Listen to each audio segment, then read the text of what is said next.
Bonjour tout le monde! Tara, samahan niyo ako mag-French class today. Every Tuesday guys, meron talaga kaming klase kasi kailangan namin aralin yung French language. Since nandito kami sa may Quebec province, mas priority kasi nila dito guys yung sasalita ng French. So, ayan, every Tuesday off, nandito kami sa school. Today, papakita ko lang sa inyo ng bahagya kung saan ako nag-aaral.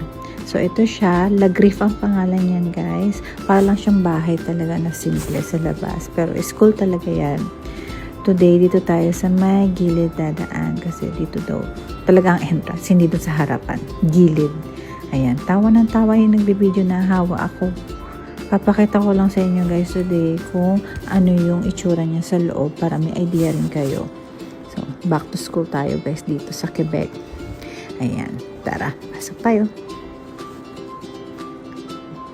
Today, dito tayo ngayon sa baba magkaklase. Kasi every Tuesday morning, maraming umaattend ng class.